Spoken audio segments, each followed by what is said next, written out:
I don't want to interrupt your conversation, so if you'll just talk amongst yourselves, I'm going to say a few things and show a few slides. And no, I'm kidding. You're welcome to pick up and converse anytime you want. I'm Max Anderson. I'm the Melvin and Brandon Simon Director and CEO of the Indianapolis Museum of Art, and very happy to have Scott bring this remarkable forum to our campus and to see all of the cross-pollination of ideas and intellection and enthusiasm and business and higher education and philanthropy come together here. It's a very important conversation. I don't have to tell you, but we're especially pleased it's happening here. And I think the opportunity Scott gave me was to interrupt lunch right before dessert, but if anyone is here from Michael, feel free to bring out and clear and do anything you need to do. I don't want to hold up the hard stop of this luncheon so you can get to your next session.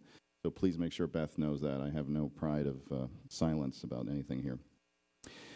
Well, I'm going to do a couple of things in relation to a premise that Scott gave me, which in the program is called Imagination Drives Innovation. And he gave me the title. I didn't ask for it, but I accept very gratefully, and I'm going to do something entirely different. So up to a point. What I really want to focus on a bit is Lincoln Center and the genesis of Lincoln Center as a home of imaginative experiment and how that might find something important for us to think about as it has turned 50 and how the rest of the United States might learn from its example.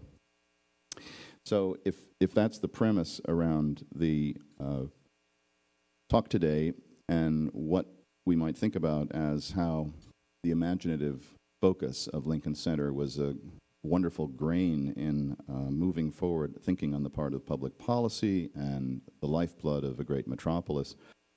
The question we have is what we can learn from that here in Indiana.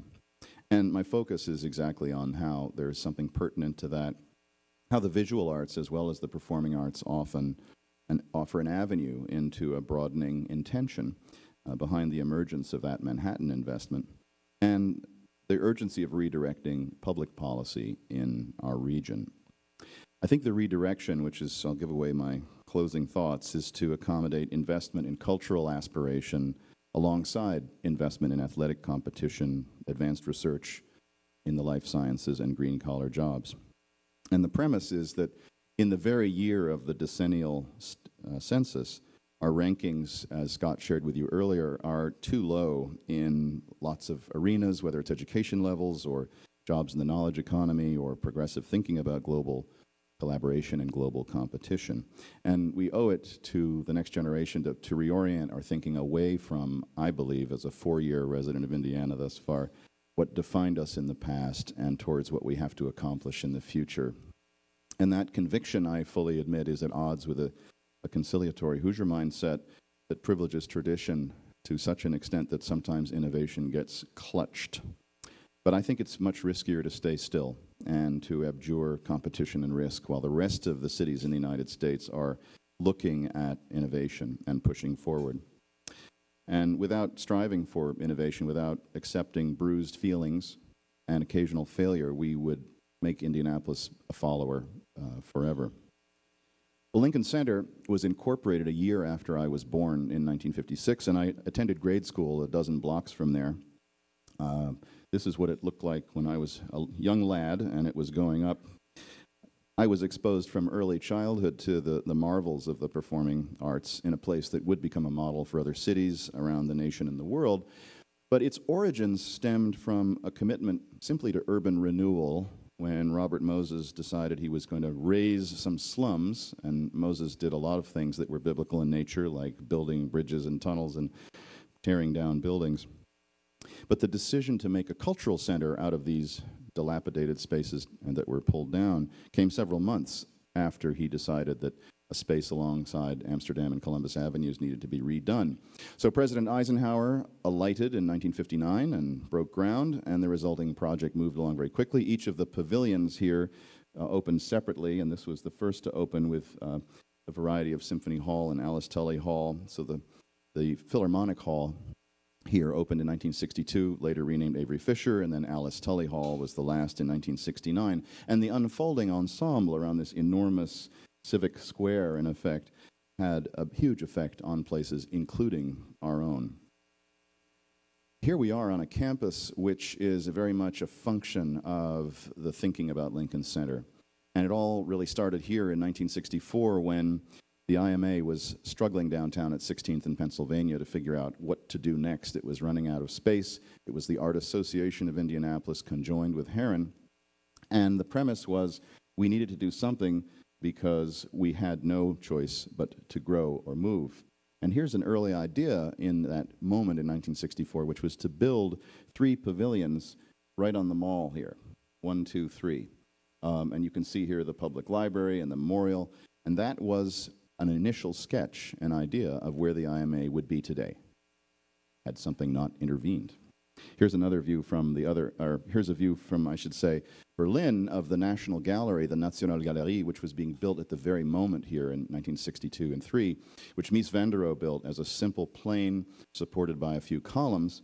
And that influenced this plan, which, as you look here, is a virtually identical idea for the museum, again, situated on the mall. And there are many people who say, boy, what if we had done that? Would that have been something? Show of hands. I don't know. What do you think? Well, instead, we began a series of negotiations. It evolved that Herron was about to lose its accreditation. We started talking to IUPUI, and the board began exploring a move to the campus there. But then the epical thing happened in October. The Lilly family gave the grounds on which we sit to the museum for a new campus to move from downtown, which was a controversial decision and a decision that influenced everything from that point on. And the idea for this campus was very much mapped to Lincoln Center. It was to think about pavilions, much as the ones we saw in that initial slide, that combined performing arts and visual arts. And the grand plan is what it was called, and it involved a series of pavilions that one would walk to and from, sort of like the Getty Center in Los Angeles, for those who've been to Brentwood, without quite as much sunshine. And looking at the original plan for Lincoln Center, you see here, if you look out the window behind me, something a little familiar perhaps, in our famous fountain, which was born just a handful of years after the plaza in front of Lincoln Center, and the discrete pavilions of Philharmonic Hall, the State Theater, the Metropolitan Opera House, an amphitheater over here, repertory, drama, Juilliard. And so here's our plan for this space where we are, which is the Krannert Pavilion, which is just over here behind me, behind the expansion from '05, the Clues Pavilion, an auditorium theater, and a members pavilion. So these were the 4 equivalent spaces in Indianapolis that were mapped to a premise around a cultural center, a forum, an agora in the Greek terminology, having just heard about Mycenaeans and Minoans, and the premise was very much one of a campus. So Krannert opened in 1970, and thereafter came the series of other pavilions. And the space in which we sit, the Deer Zink Pavilion, is simply the latest in a never-ending, unfolding series of pavilions at the IMA that I'm sure my successors will continue to add. And here's what the IMA looked like back then, which, if you think about it, Palladian lines, strong vertical thrust, fountain, the same space with pavilions, is very much born of that one project in New York City. And I show one last slide before I go back to the text, which is Dallas. And here's what Dallas has just done. They have built their own Lincoln Center, as many of you know, an enormous investment to build a performing arts and visual arts complex in Dallas with architects from all over the world. That is a staggering accomplishment and deserving of emulation, I would argue. Well, I'll take that off the screen because it's too depressing to look at, and we'll just put that up instead. So here's what we did.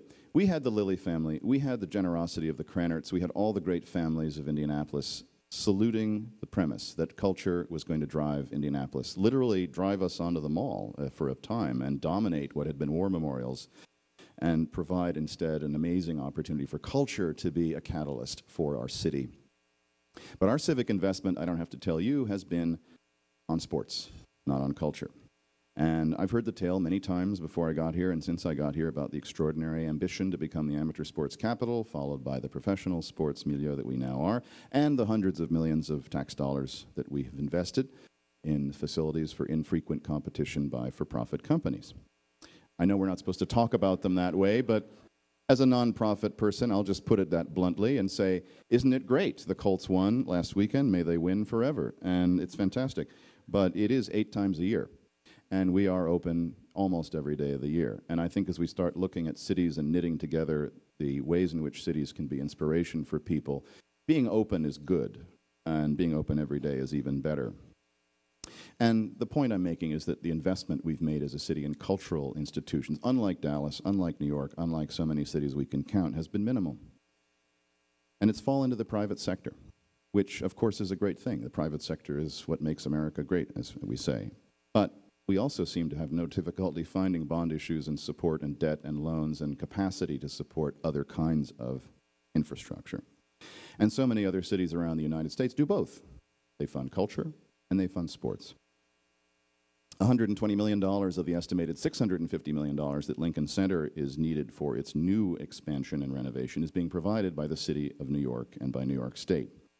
And there are many reasons why either civic or private support accrues to the development of sports facilities or to cultural infrastructure. And at the risk of alienating Scott, I will say one of the least persuasive is the prediction of economic benefit. We've all been on this bus, all of us in the cultural sector, saying that the arts they create jobs, they create money. We're factories of money. There's no question to it. I don't actually believe that. And I don't think it can be proven with multiplier effects in ways that very, very doubting Thomas public policy makers, elders, and cities and others will ultimately believe. Because the demonstration of that is always, in economic terms, a question of displacement of resources and revenues. And I think the predicament we face is the same with sports complexes, that it's highly debatable, since Mark Rosentraub's book in 1999, Major League Losers, that the justification for massive public subsidies in any kind of infrastructure is always questionable data. It always ends up being a question of what are you not doing that you might be otherwise doing. So I'm not making a case that the arts are an economic engine. I'm also not making a case that professional sports are an economic engine. I'm saying that really the economic engine is small business in this country and the provision of jobs and the desire to live somewhere that's livable and desirable and has a high quality of life. And that can be about sports, and it can be about culture, and it can be about education. But I think it has to be all three. It can't be just one or two of the above.